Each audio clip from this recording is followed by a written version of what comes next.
Hey folks, Machinery Pete here. I'm in Plain City, Ohio today, and I'm here at Evolution Ag, CaseIH dealer with 7 locations in central and northeast Ohio. I'm here with Doug Loudenslager. Doug is one of the principals here. And Doug, thanks for having us out today. Well, thanks for being here. We appreciate seeing you, and welcome to Ohio weather. Yeah, it's snowy and cold, just like home in Minnesota. We appreciate that. And Doug, what a beautiful facility here in Plain City. You guys, I guess, just recently opened this? Thanks. Yeah, we broke ground in July of 2014 and moved in July of 2015. So just a little over a year. It's beautiful. How many square feet do you have About here? 45,000 square feet, and Okay.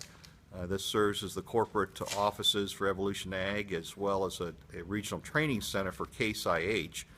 And we have a classroom and a small shop that equipment's brought in for those folks to work on. We bring in technicians from all across the country as part of that, and our technicians, the folks that work on our customers' equipment, they benefit from being able to take those courses right here rather than going 500 miles away somewhere. And nice to bring all the CaseIH dealer folks to Plain City, Ohio. Yes, it is. And in New Holland as well. You know, if we go into the Sure. shop here, you'll see a blue tractor as well as a red tractor. Absolutely. Now, Doug, I've been in a lot of dealerships. I grew up as a kid. My father was a dealer. Your entry here to your store in Plain City, Ohio, one of the best I've seen. And you're honoring your father. I'll pan around here. Doug, why don't you take us over? Sure. Your father, Don, was quite a toy tractor collector. He was. He collected for over 40 years. And when he passed away about 3 years ago, we thought about how could we use a portion of that collection that would help tell a story, and as you say, honor him too. And he'd be excited to see this today. This represents maybe 5% Oh, that's it? of his collection. There's 250 pieces here. Wow. And he collected all makes and brands, and Okay. he ran out of the red stuff to collect. He ran out. So he had to get a little more ecumenical, and so he collected a lot of Green and Oliver and John Deere and Wow. Massey and White, and so we're in the process now of finding homes for the rest of the collection, and we've had a couple sales, and we'll probably have another one in 2017. Wow. And Well, you'll have to let me know about that, Doug, so we can spread the word. sure, well, we'd appreciate that, and there's still about 4,000 pieces Wow. to be able Wow. to find a new home for. So your dad was kind of right at the start when the toy tractor became kind of a...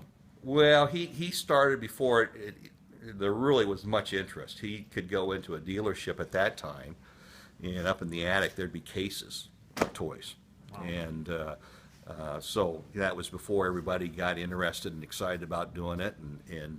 But now, it's a lot of folks have the interest, lots of toy shows and events around where folks can swap and trade and buy and so forth. And when he was good and healthy, why, there was not a toy show that he didn't like, and a toy he didn't like.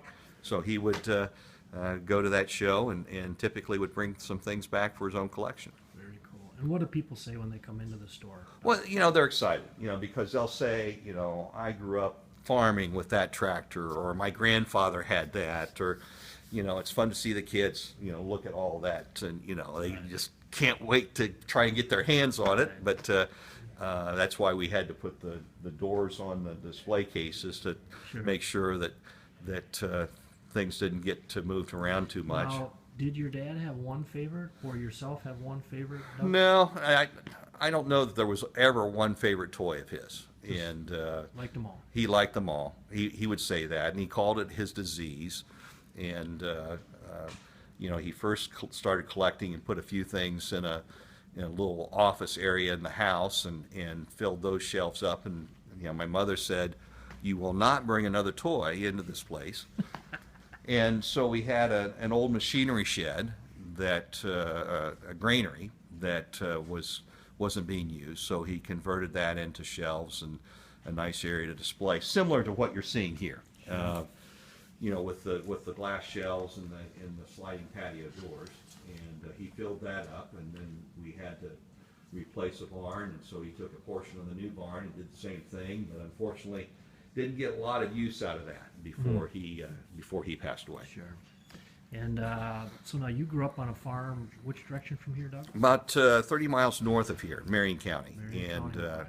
so when I grew up, it was crop and livestock. Okay. We were a clean, lean facility, SPF, about 400 sows, farrow to finish, and fed a lot of lambs and a few cattle.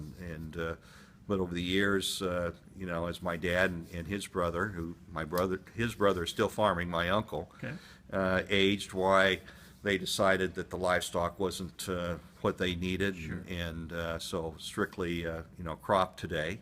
Now, what tractors were on the farm when you were a young guy? It was red. It was Case. We had a couple Massey combines, but you know, predominantly it was a red farm. What was the first tractor you remember driving, Doug? It would probably be an 806. Okay. Is probably the first one I remember. I would go out and chop stalks